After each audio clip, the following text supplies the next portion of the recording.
दूसरा माइक दे दो भैया।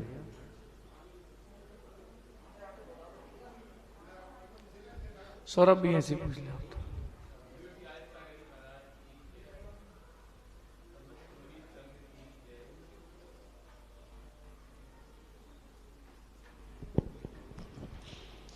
मुनिवर, अभी सुबह के समय आहार चर्या से पहले हम और रिंकेश भैया साथ में खड़े हुए थे, तो हमारी ऐसी चर्चा चल रही थी व्यक्ति विशेष के लिए कि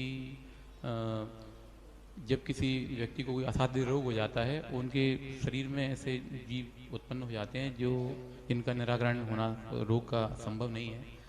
तो मेरी जिज्ञासा है कि जो जीव शरीर में उत्पन्न होते हैं वो भी पंचेंद्रिय के पर्याय के ही जीव होते होंगे।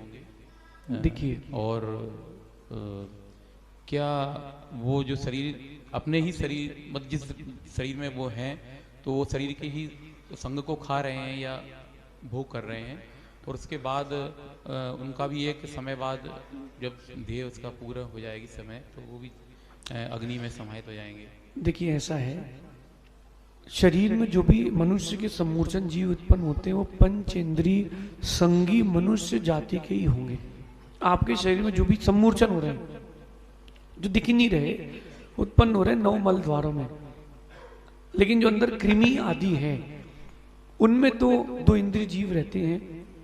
जो रक्त है, मल है, कान का मल है, नाक का मल है, अथवा जो सुबह आप लघु संगा दीर्घ संगा जाते हो वो वाला मल है, उसमें तो पंचेंद्रीय सम्मूर्छन मनुष्य जाति के ही संगी जीव हैं। मनुष्य जो भी सम्मूर्छन है वो संगी होते हैं। बेचारे को मनुष्य पर्याय मल में निकल गई, ऐसा समझना।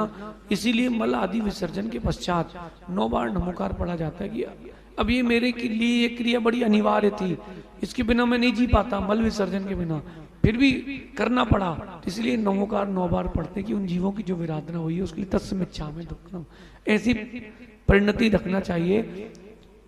कृमि आदि 2 इंद्रिय जीव होते हैं, उसके अलावा जो सम्मूर्छन है शरीर में 9 मल द्वारों में, वो सभी के सभी पंचेंद्रिय मनुष्य जाति के ही हैं। आप लोग घी खाते हो, बाजार वाला, जितने लोग खाते हैं ध्यान से सुनना। जब मंदिर में पूजन में विधान में उपयोग करते हैं वो भी ध्यान से सुनना। अगर गाय का घी है तो गाय के सम्मूर्छन पंचेंद्रिय जो जीव हैं उसमें उत्पन्न हुए, उन सबका दोष लगेगा, खाने का भी और दीपक जलाने का भी। नहीं है कुछ तो आप तो सामान्य से तेल का जला लो, सरसों के तेल का जला लो, शुद्ध तेल का जला लो, लेकिन इसकी भी प्रक्रिया का ध्यान रखें क्योंकि उसमें पंचेंद्रिय तक के जीवों के घात का दोष लगेगा, ऐसा समझ।